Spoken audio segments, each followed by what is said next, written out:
December 3rd, 2020 meeting of the Planning and Zoning Commission to order. Before we do all of that, need to make the announcement. The governor of Iowa has declared a public emergency because of the COVID-19 outbreak. And when an in-person meeting is impossible or impractical, Iowa Code Section 21.8 permits governmental body to conduct a meeting by electronic means. So we are now official. So the administrator would call the roll.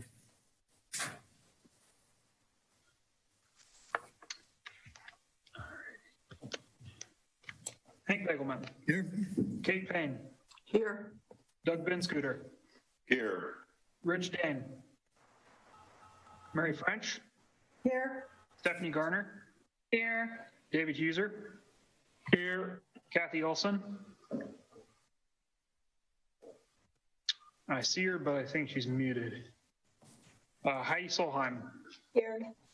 I'm here. All right. Okay. The agenda has been sent to you for this evening. Do I hear a motion to approve the agenda as distributed? Move approval. Second. It's Olson and French. Okay. Those in favor, say aye. Aye. Aye. Aye. Opposed? Aye. Opposed, no. And the agenda is approved as presented.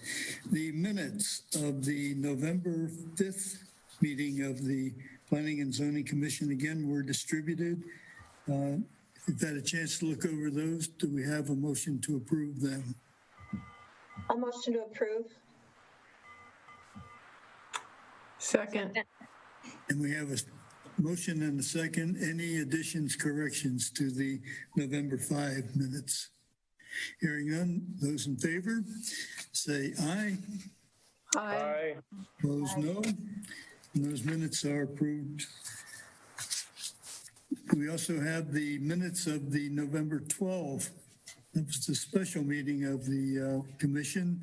Do we have a motion to approve those minutes? I so move. Second. Got a motion and a second. Any additions, discussion? Hearing none, those in favor, say aye. Aye. Aye. Opposed, no. The minutes of the November 12th, 2020 Planning and Zoning meeting are approved. There are no public hearings this evening. We have one item of regular business, and that's to review code changes to Chapter 102 of the Floodplain Management. Isaac, if you'd give us a briefing on that.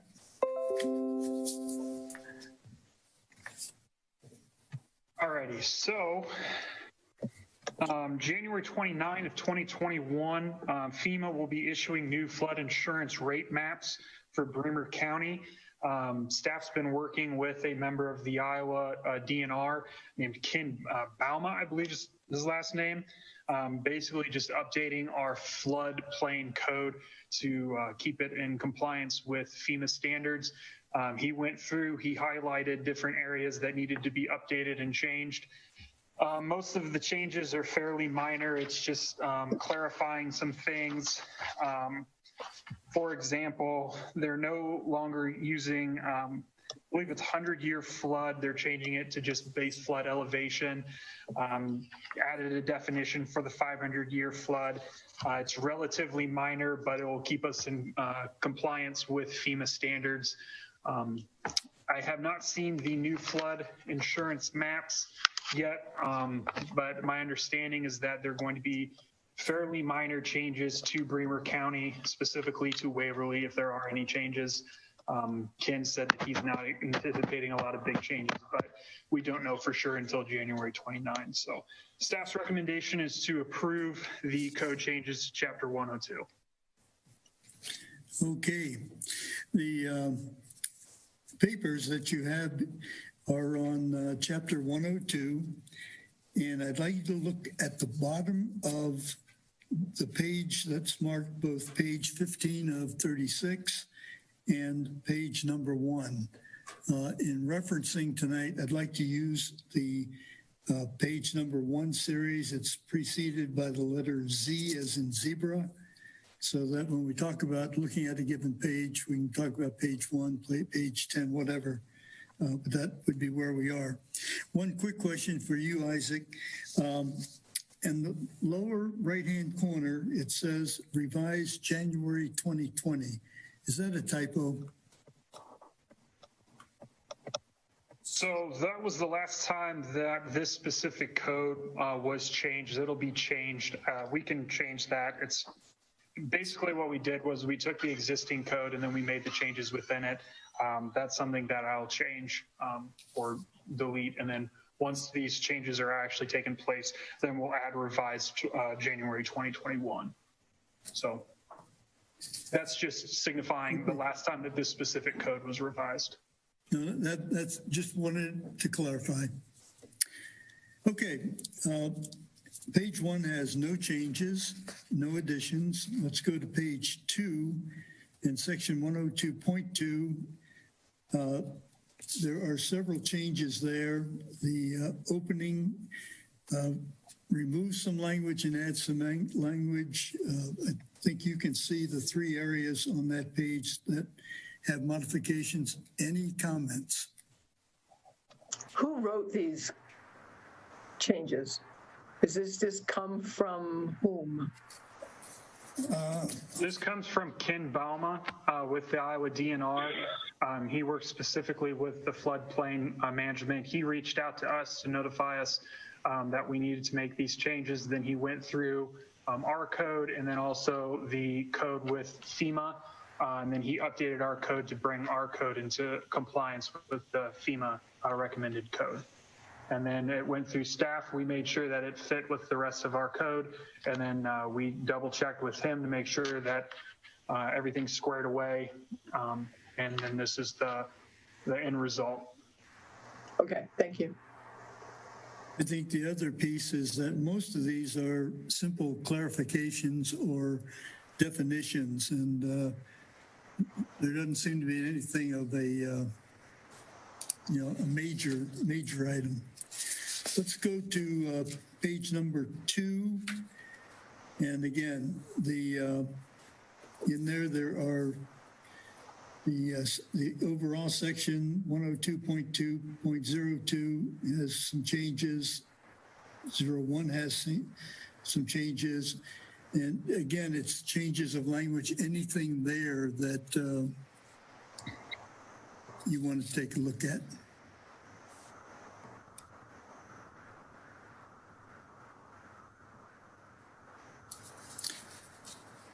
Hearing none, we'll move on.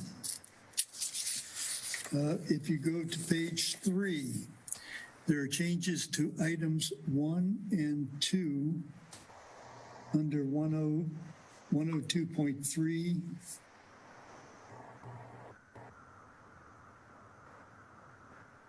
Yeah.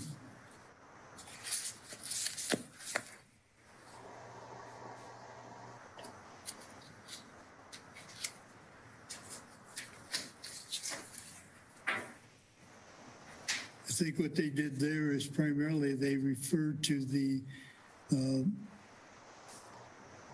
referencing the 100-year flood. And any questions there? Nope. Let's go to page 4. Again, on the factory-built home park in the center of the page. And then a new statement about the 500-year flood.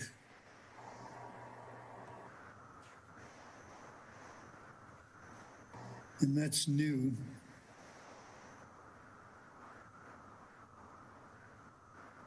And you'll notice in 102.315, they're talking about, they don't call it the 100-year flood, they call it the base.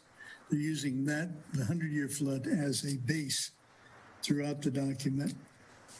Hank, going back to that 102.3, the 500-year flood, I mean, how often do they change this? Well, not to be smart about it, I hope it's not every 500 years, but I don't know that this has been changed in a long, long time. But this is The just, 500-year flood it's described as a 2/10 chance of being equal or exceeded in any given year. So, I mean, there's a 2/10 chance of having a 500-year flood every year. They're kind of funny definitions because the 500-year flood, obviously, you read it and it would insinuate that it would happen once every 500 years, but that's not exactly the case. So. are you saying, Isaac, that in essence, the definition hasn't changed, they've just changed some wording? Or has it in fact changed in terms of what is a 500-year flood? So the 500-year flood definition has not changed. It was something that was not in our code for whatever reason. I don't know if that was just an oversight on staff's part, on FEMA's part, or who, but it wasn't in our code. So we're just adding it to our code. All right. I don't know, Dave Huser may have a thought about this, but had we had a 500-year flood here, I don't think the 99 flood qualified. But had there ever been one in Waverly that we know about? I thought that Terry Van Lanningham went around during that last flood.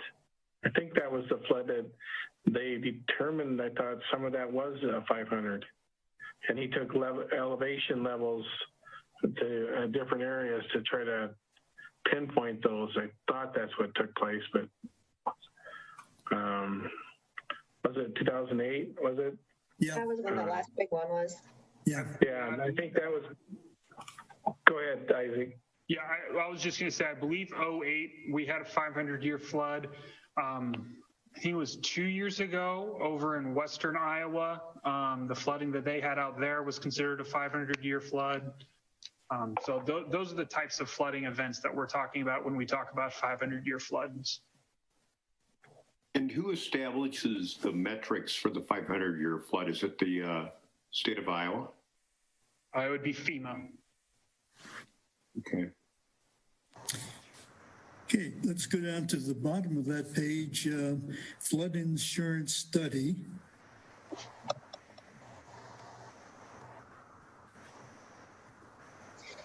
Anybody have any thoughts about why they took that last line out? So that last line that's crossed out, that was actually the definition for flood insurance studies. So they're crossing out that definition, and then they're the part that's just in the red, that's going to be the new definition. So they're striking the old definition, and then they're updating it to what we have here. Anything else on that page? Let's go to page 5. Up near the top of the page, floodway. There's been some change. It looks as though they just tightened it up, and then the same thing on the floodway fringe. Any comments on either of those two items?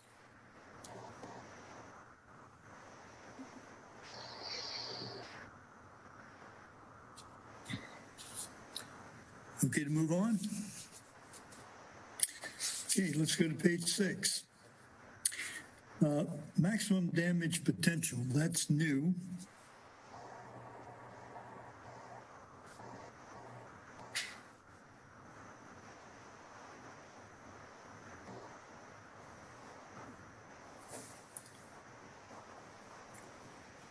And then down in the middle of the page, they've eliminated the 100-year flood language.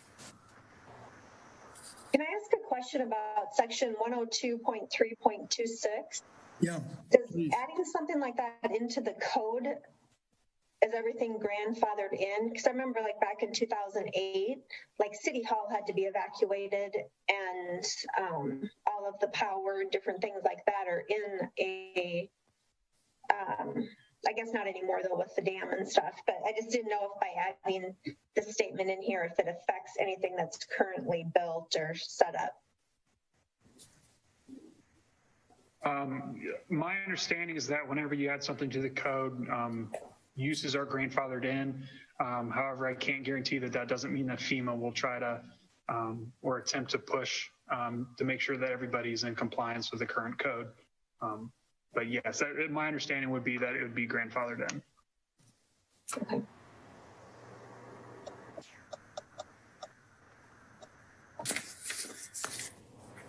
Okay, let's move on to page 7. The special flood hazard area. I think you have to see the map, wouldn't you? Yeah, some of these, they'll make more sense once the new maps are actually released. Essentially, these are just the different areas that'll be on the map. And even with, I think 2 pages ago, when we talked about the floodway fringe area, they're talking about special flood hazard area. That's just a specific area that's shown. So once we have those maps, they'll be designated, which zone covers which parcels of land, and it'll be easier to interpret what all of this means. So is it really just the the attending language to the flood maps? Correct. Yeah. We're just updating this so that it matches with how the new maps are going to look. All right. Okay, in the middle of the page, you notice they added green storage facilities. That's probably out of the experience of 2008. And then at the very bottom of the page, they have a definition of violation.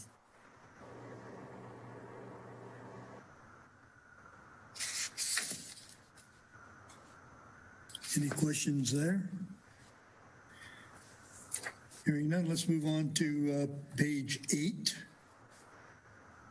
Again, they've dropped the, in the middle there, the 100-year thing and gone to the word base.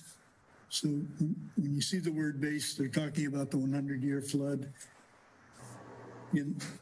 Also in item number 4 under that zoning district section. Going to page 9, you see the same correction or change from 100 to just base. And they removed the word level because it was redundant. And then down a little further, you'll see they added recreational vehicles. I would guess there was a fair number of recreational vehicles that nobody really thought about before, but there were a lot of those that did not survive. How about questions on page 9? Anything? Let's go to page 10. There's some additional language on performance standards.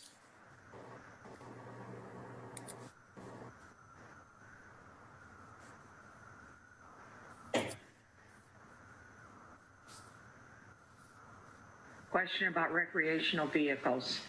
Yeah. Wouldn't recreational vehicles be considered a portable unit? I would think so, Stephanie. But I don't know. Where's the state on that?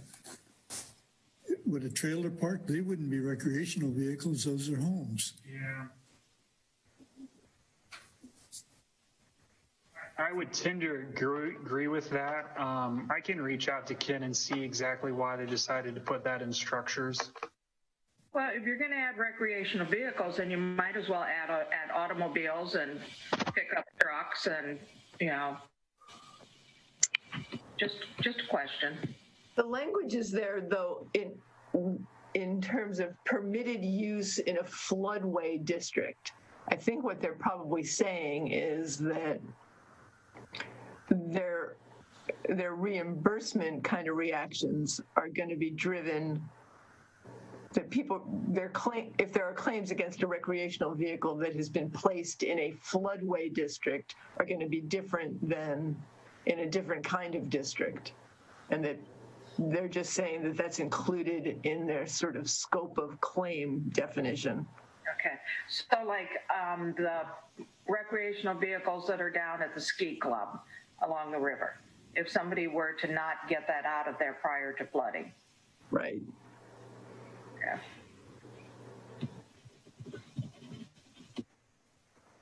Okay, let's move on to page 10 then. The performance standards is additional language.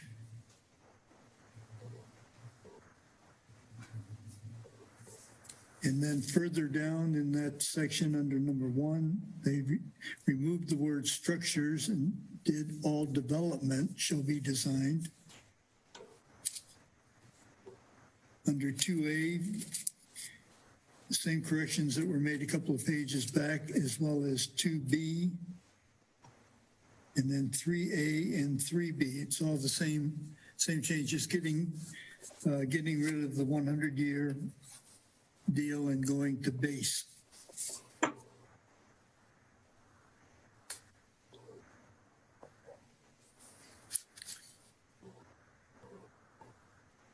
Any questions, comments?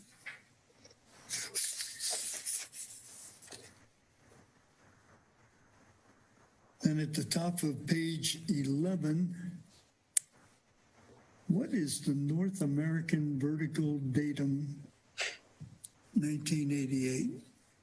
It's just the standard surveyors use. Okay. There are other standards in the world, but It looks like they got rid of mean sea level. right.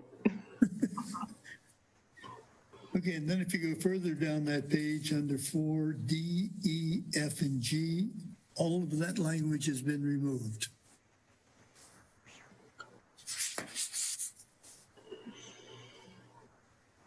Okay, going to page 12, item H, which is part of the preceding litany, that's also been deleted. And then there's some fresh language added to factory-built homes that are anchored.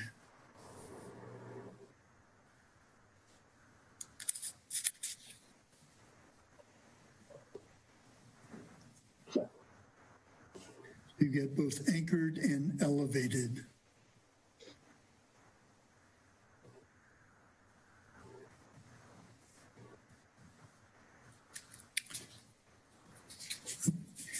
Let's go to number 6. 6A and C simply go from 100-year to the word base as a standard. Same thing is essentially true for items 7 and 8.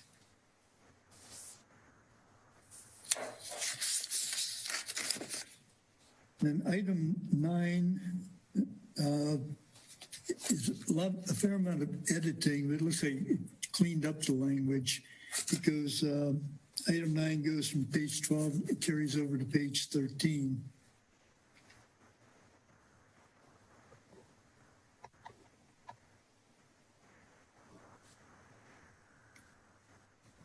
And then under item 10, they added subdivisions.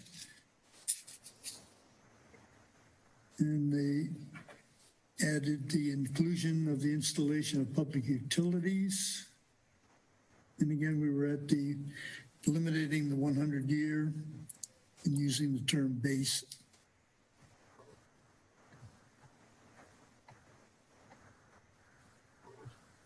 The same thing would be true for item 11G. Anything else there?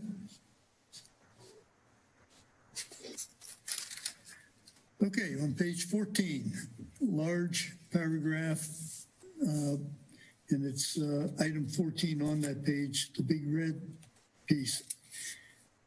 Questions there?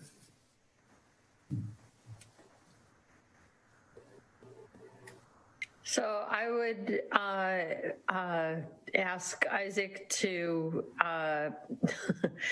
put this in layperson's language and say, what's the substance here?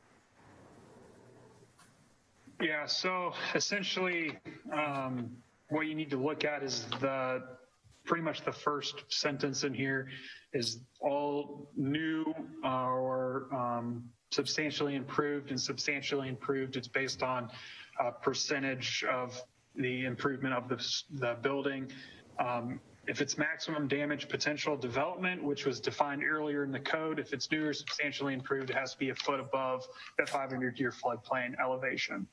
And then it's got some wordage about floodproofing and requiring a professional engineer registered with the state. And essentially it goes into more detail about that, but that's the big thing, is new or substantially improved maximum damage potential development has to be 1 foot above the 500-year floodplain elevation. Thank you. Any other comments, questions? Hearing none, let's go to page 15. And just a couple of corrections. Again, we're back to the 100-year and the word base at the top of the page. And then in item 102.802, performance standards, the first thing they added, flood insurance rate map.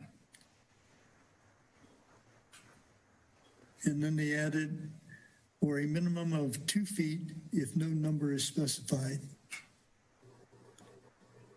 And then new language in item 3 under that section, in shallow flooding areas,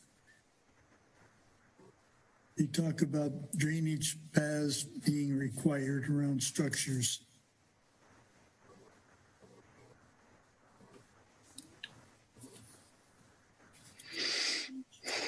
Comments?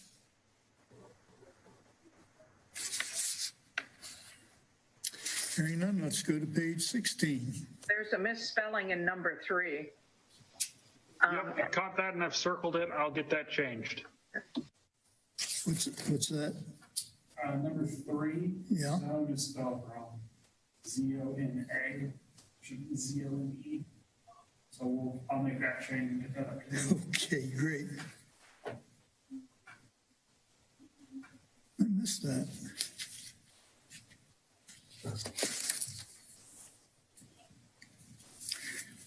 Okay, page 16. Item 6 is new. Actually, item 6, 7, and 8 are new. Comments on any of those?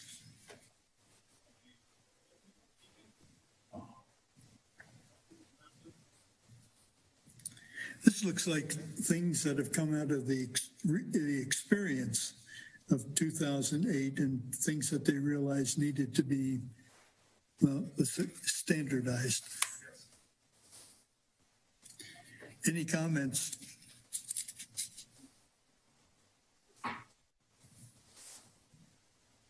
Okay, hearing none. On page 17, 2 very minor changes. One on the 100-year deal in the base, and the other, again, talking about mean sea level and replacing that language with North American vertical datum of 1988.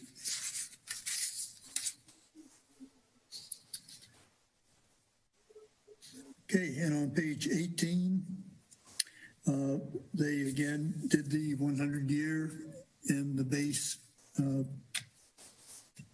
replacement of that 100-year. And that's it. Now, you may want to take a look at pages 19, 20, and 21 and 22. Makes for interesting reading, but there's no changes or edits on any of those pages. So I'm just curious, Isaac, you know, every community has their own wording for all their code stuff and that kind of thing. But I mean, is this basically the same thing that's in every other community? Yeah, so with floodplains, it's FEMA likes to control it more because there's a lot of communities. Waverly, we can enforce our own floodplain ordinance to a certain extent. once we get to certain development, and especially development in floodway, then it has to be approved by the DNR, Army Corps of Engineer. But some of the other stuff, we're allowed to issue our own floodplain permits. And then in other communities, specifically smaller communities, they don't have that capacity, whether it be because they don't have the staff to do it. So then either DNR or FEMA officials, most likely DNR comes in, and they're the ones that enforce this. So this is something where you're going to see this code pretty much the exact same in every single community in Iowa, just because the enforcement officials change from city to city.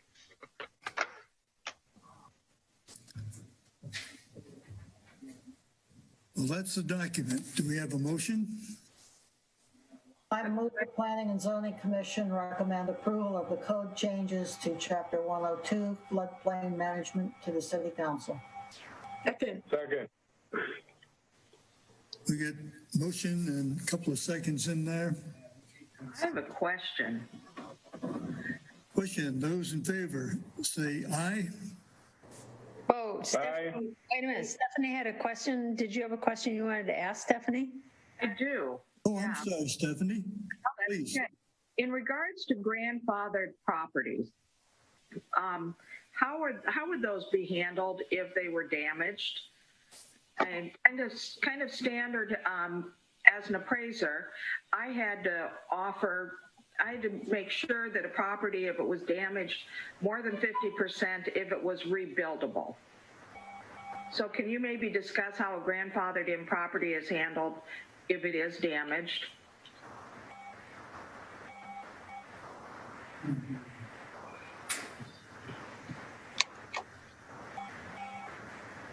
So generally when we're dealing with damaged properties, it comes to the question of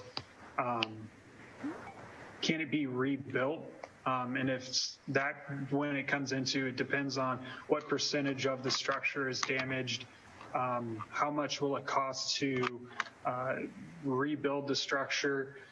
Then it's non-conforming.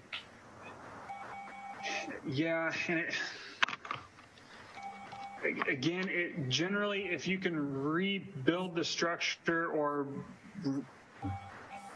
I'm not sure the word I'm trying to look for, but if you can remodel the structure so that it doesn't cost more than 50% of the entirety of the structure, then generally the city allows that to continue to be non-conforming. If it's something where a house is completely destroyed, then they have to come into compliance with current code. If it's something where 75% of the structure is damaged beyond repair, then it has to come into compliance with the code. That's from the city standpoint, that's when we would be enforcing. That's kind of the threshold that we stick with when it comes to non-conforming. And again, that's with floodplain, and that's with other like act of God type situations where it destroys or damages structures. So nothing has changed. That's kind of standard procedure. Yeah, correct. Okay. Thank you. That's good. Any other questions or comments? Well, hearing none, let's go back to that motion. Mary French, motion, Kate Payne, second. Okay. So any further discussion? Hearing none, those in favor, say aye. Aye. Aye. And opposed, no. Okay, so the Planning and Zoning Commission does recommend a change to Chapter 102 floodplain management to the City Council. Any old business? Any new business? Before we adjourn, I want to wish everyone a very, very happy holiday season, a Merry Christmas, a great New Year. 2021 has got to be better. Any other comments? Same to you. Okay, we have a motion to adjourn. I move that the Planning and Zoning Commission meeting be adjourned. I understand we need a second. Second. Okay, we have a motion and a second. Those in favor say yes. Yeah. Yes. Hey, thank you, people. Good session. Different session for us, but good session. Thank you.